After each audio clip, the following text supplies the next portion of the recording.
میرے محترم بھائیو رات کو 1 گلاس دودھ لو، 1 گلاس دودھ لو، آدھی چائے کی چمچ ہلدی، آدھی چائے کی چمچ دار چینی، آدھی چائے کی چمچ سونف، 2 سبز الائچیاں، 2 لونگ، اتنا پکاؤ 1 گلاس پونا رہ جائے۔ میرے محترم بھائیو کوئی پرابلم ہے یہ دودھ پلاؤ، یہ واللہ دودھ پلاؤ، یقین جانو آپ لوگ دعائیں دو گے۔ 5ویں اور آخری چیز، نبی صلی اللہ علیہ وآلہ وسلم نے، بلکہ اللہ تعالیٰ نے قرآن میں 2 چیزوں کی قسم کھائی، ایک زیتون ہے، ایک انجیر ہے، اور نبی صلی اللہ علیہ وآلہ وسلم نے فرمایا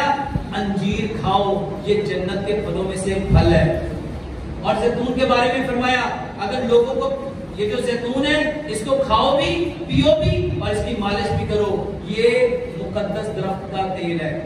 یہ مقدس درخت کا پھل ہے۔ میرے محترم بھائیو 3 انجیریں لو، اس کو زیتون کے تیل میں ڈپ کر لو، 1 انجیر صبح، 1 دوپہر، 1 شام۔ خاص طور پہ وہ لوگ جن کو قبض ہے، جن کو بواسیر ہے، جن کو فیسٹولا ہے، میرے محترم بھائیو جن کو IBS کا پرابلم ہے، جن کے معدے خراب ہیں، گیس ہے، تذابیت ہے، واللہ یہ انجیر 1 صبح کھاؤ، 1 دوپہر کھاؤ، 1 شام کھاؤ، بہترین دوائی ہے۔ جتنے لوگوں کو کڑل پڑتے ہیں، کریمز، اس کی بہترین دوائی ہے۔ یہ 5 دوائیاں، کلبنجی میتھی دانے کا پانی، ادرک لہسن پودینے ناردانے کی چٹنی، تلبینہ، ہلدی دار چینی والا دودھ، 1 انجیر صبح، 1 دوپہر، 1 شام، کھانا کھانے کے تقریباً 10 سے 15 منٹ بعد اس کو چبا چبا کے یہ کھانا ہے۔ میرے محترم بھائیوں یہ 100 بیماریوں کا علاج ہے۔